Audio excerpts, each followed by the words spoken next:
Hello, Donald. This is Georgianne, and I just wanted to commend you because you have put on quite a show for the American public these past couple of weeks with your nominees coming out. It's been like a parade of celebrities on the news every night, and quite the story. It sort of reminds me of a reality TV show like you used to be on The Apprentice.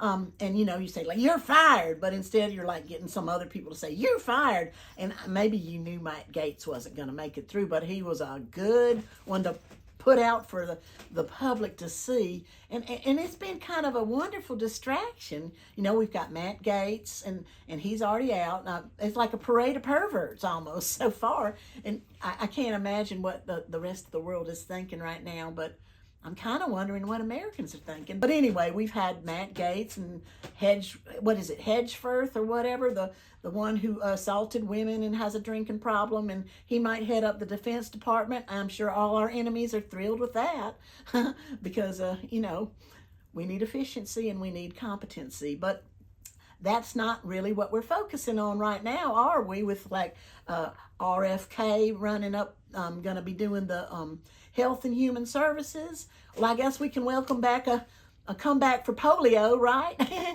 Our freedoms are wonderful. And it kind of concerns me that you're planning to use the military against civilians to curtail our freedoms. We really need our military to defend us against our enemies. And whether you realize it or not, Russia is an enemy.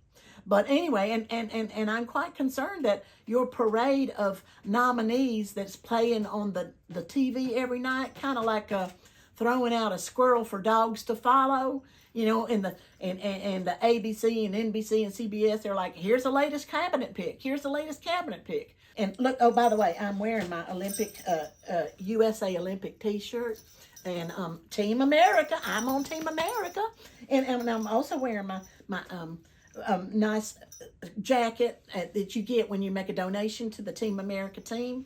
But anyway, and because I love the Olympics, it's fun and it seems sort of fair, and at least they try to be fair. And they know that if someone's cheating, they are not winning, they're out of the game. And you've been cheating, Donald. Now, I'm not just talking about what you're doing with your wives. And Melania, that's her problem, not mine.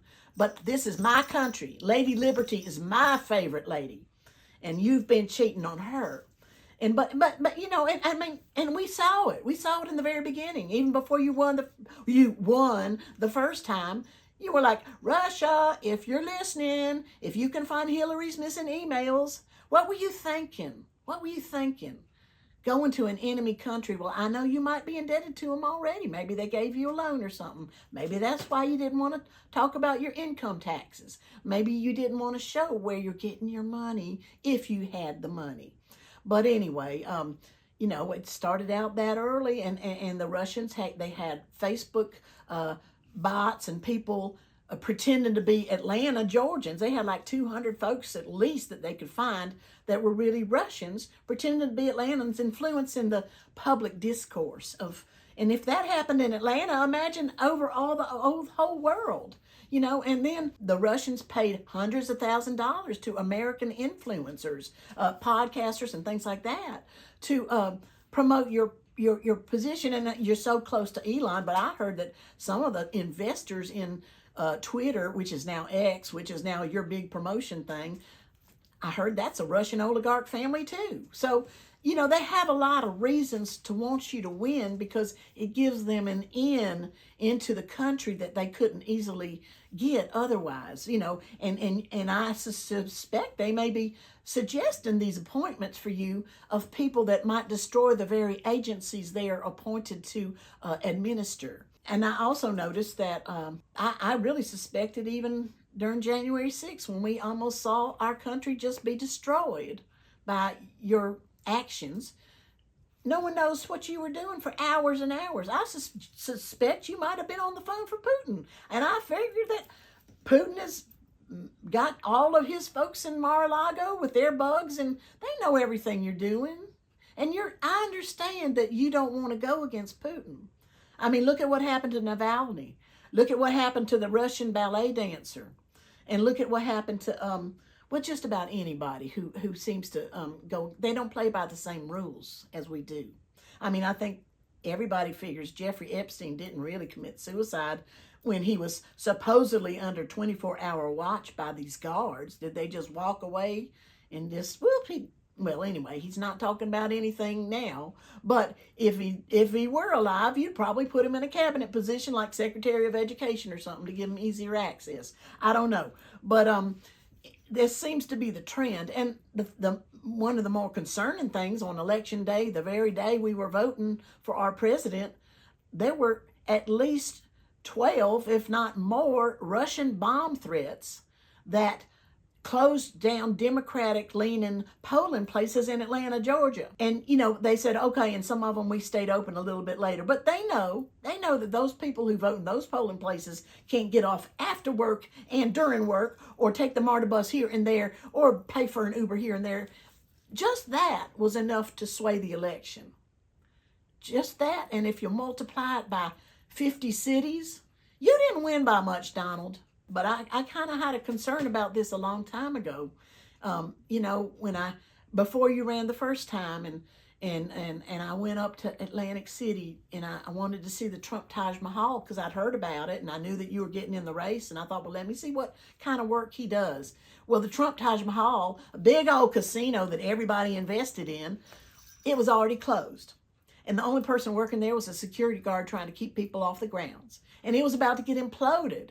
All this thing that people had invested in that they thought was going to be good for the economy and good for the moral, no, not the moral fabric of the society, but at least help lift everybody up, just imploded. And I thought, oh God, please, if he wins, don't let him do this to America. But it seems like that's what's happening with the people you're appointing now. And there's so many compromised folks that it's sort of like Bernie Madoff. As long as somebody's getting their share, they're not going to mention that they know it's corrupt and it's not really working the way it should, you know. But then once it comes out in light, everybody starts to fall down like dominoes. But the sad thing is that people lose. People lose. America's losing. And I don't want to be so depressed about this, but, you know, I'm going to basically stay with my, I remember way back the first election, John Lewis, my congressman, my 5th district congressman, he set out the inauguration because he said, because of the Russian influence, this was not a legitimate election. And even more so now. You didn't win, Donald. You don't have the right to run America into the ground for Putin. Now, I know you're afraid of Putin and what he's going to do for you or to you if you don't do exactly what he's telling you to do. And I know he's probably got his bug in your ear. And who knows all the things that he has already done to you and for you. And I understand you're afraid, but I know you said that you trust the Russian intelligence more than the American intelligence. But I suggest that perhaps our government might be able to find you a safe, secure place that's in an undisclosed location where you can live the rest of your life in peace. And America might be saved after all. But anyway, I don't want to talk too much about these depressing issues because it is the holidays, and I am going to celebrate the holidays. And let me just take a little break for the pause that refreshes. Woo! Now, I am not a paid spokesperson for the Coca-Cola company, but I would not be adverse to such an arrangement. So delicious. Ooh. Coca-Cola started in Atlanta. I just want y'all to know. But anyway, I do want to enjoy the holidays, and I've got my bucket of goodies from the Dollar Tree. Now, it's up to $1.25. But I'm going to enjoy everything about these holidays because with the tariffs and all the new programs that if they do get implemented, this little bucket that cost me about $12, it's going to be $100 by next year.